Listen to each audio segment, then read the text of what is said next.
Selamat datang di pembahasan mini case kelompok 8 kelas KPK. Inilah daftar anggota kami. Sekarang kita masuk kepada kasus yang akan kita bahas.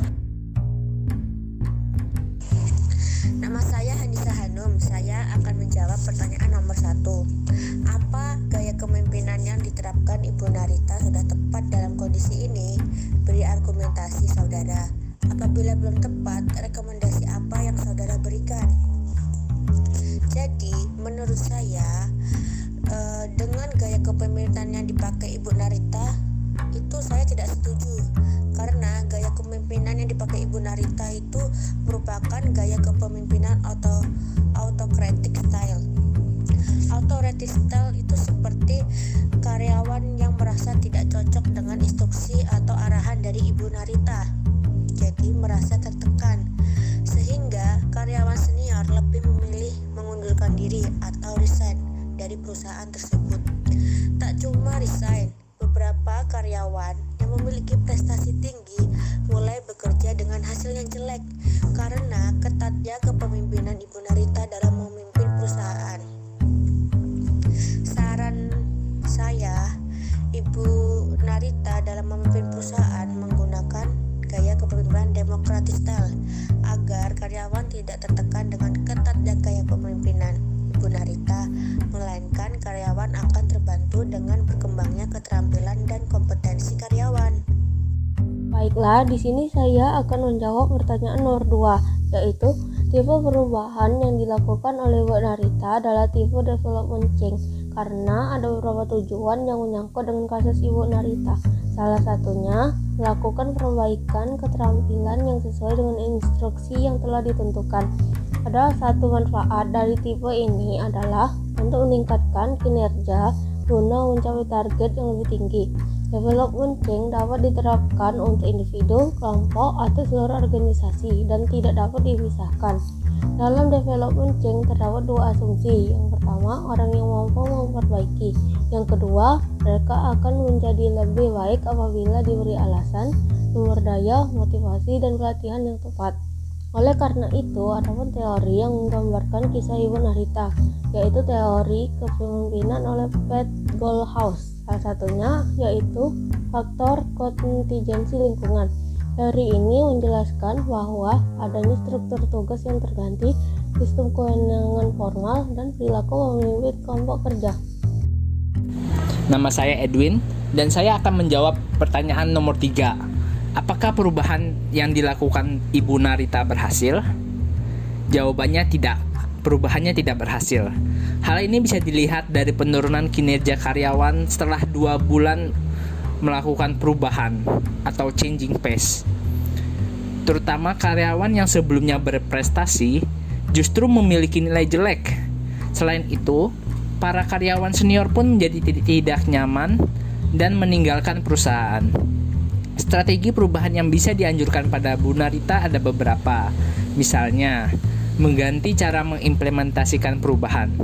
Jika pada awalnya Ibu Narita hanya memerintahkan karyawan untuk berubah atau top-down approach, mungkin ada baiknya jika Bu Narita lebih fokus dalam meningkatkan kesadaran dalam karyawan untuk mau berubah, agar perusahaan bisa tetap eksis mengikuti zaman ke depannya, atau bottom-up approach. Hal ini bisa dilakukan dengan memberikan penjelasan pada perubahan yang dilakukan. Yang kedua, mengaplikasikan peraturan baru secara perlahan. Memang perubahan yang diinginkan oleh Bu Narita benar, namun itu terlalu drastis atau transformational change. Walaupun begitu, bukan berarti setiap karyawan siap untuk berubah seketika. Oleh karena itu, ada baiknya jika perubahan dilakukan secara bertahap atau incremental change, agar para karyawan, khususnya karyawan senior, tidak kebakaran jenggot.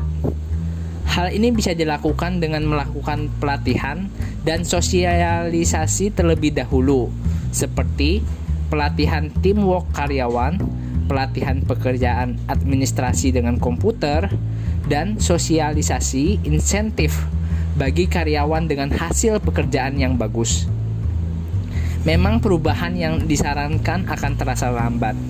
Namun, untuk merombak suatu perusahaan dari pondasinya menjadi perusahaan yang up to date, diperlukan waktu yang panjang dan usaha yang banyak agar para karyawan siap mengikuti peraturan yang baru. Saya, Almas Nazifan Sofa, akan menjawab pertanyaan dari nomor 4, yaitu apakah sebagai pemimpin wanita, Ibu Narita dapat berhasil dalam memimpin perusahaan makmur saya? Menurut argumen saya, lelaki atau wanita tidak menentukan berhasil atau tidaknya dalam memimpin sebuah perusahaan.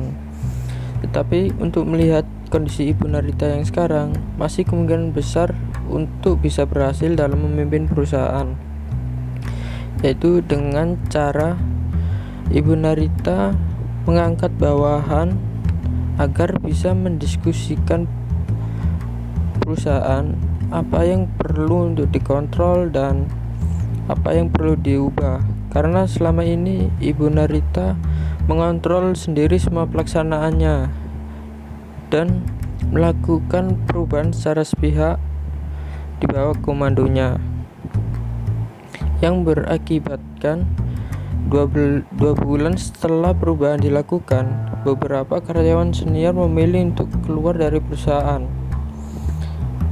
dan Ibu Narita pun mendapatkan informasi ketika hasil kerja yang jelek pada bawahannya, terutama pada karyawan yang memiliki prestasi kerja yang tinggi selama ini. Seperti biasa, terima kasih.